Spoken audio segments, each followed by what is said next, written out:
Hello again, this is Lance White with IDS. I'm the Director of Business Development here, and I'm a firm believer that the people in the steel industry are just as important as the projects that we do. I'm going to flip the script a little bit today, and I'm joined today by our owner and CEO, Michelle Smith, and today she's going to ask me questions for the IDS sit-down. So, Michelle, take it away. All right. This will be a little bit easier than your interview to come work for me. I hope so.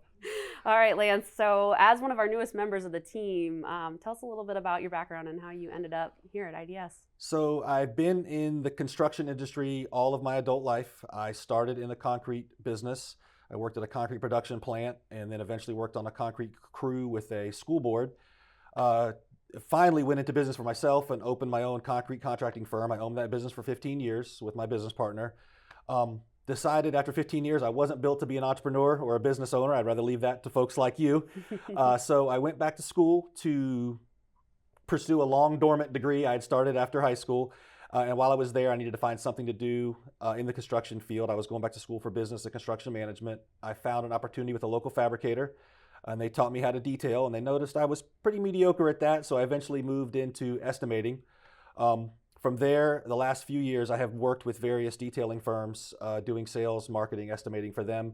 And then our paths crossed 2024, January, and here I am. Here you are, and we're glad to have you here.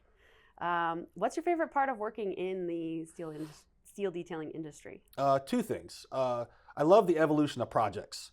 I love to see something start as bid drawings and become a model, and then it goes back for fab drawings, and then walk through a shop and see what it's becoming, and then drive by a building that's been erected and be like, oh, we did that. Then, and it could be months and months or sometimes years on a project, but that building stands there forever, and every time you drive by, you're like, oh, I built that. And the second thing is people and places. I like being with people. I like going to see places. I've been in dozens and dozens of fab shops. I love walking around with the fabricators and the guys because everybody's so proud of their equipment and their shop. I like being on the shop floor, and again, seeing our drawings.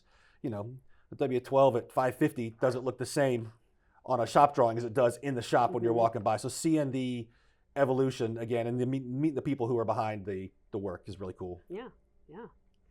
So in your opinion, what's the most important aspect of business development in our industry? Communication and partnership. I feel like I'm in the relationship business.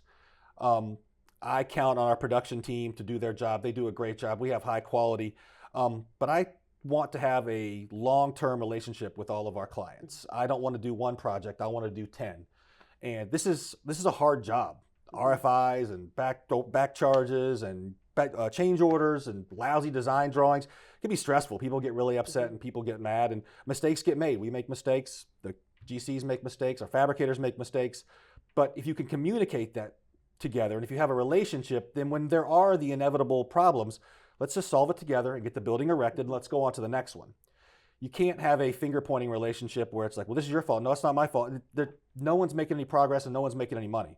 It's better to know, hey, we messed up this time. We'll take care of you next time, and vice versa. The clients know we're going to give them our very best quality, and I know that they're going to call me when it's time to award the next job. So I think that relationship building is probably the most important part for developing. Yeah, for sure.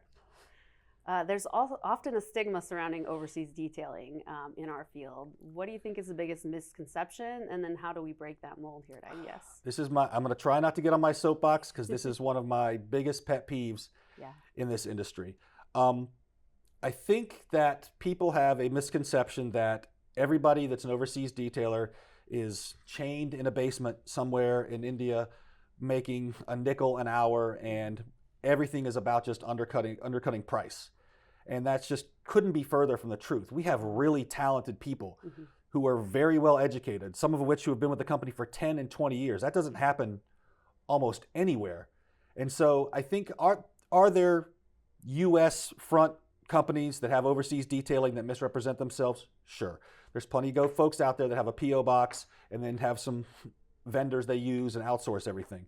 But that's not every overseas detailer. Everybody could come in and see our building here. You're over and visit the Philippines and India all the time to see our teams there. And they're all our employees. No outsourcing, no vendors. We have built a really great, really talented team here, and it's unfair for us to sometimes get lumped in with everybody else. I encourage anybody who has a particular thought about overseas detailing is take a look, give them a call, go visit their office. Call Tekla or SDS2 and find out how many licenses they have. If they're a legit company with legit backing, it's out there, and the quality of work proves it. So I won't go, I could rant the rest of the day on this topic, but I will not for the sake of brevity. Yep. All right.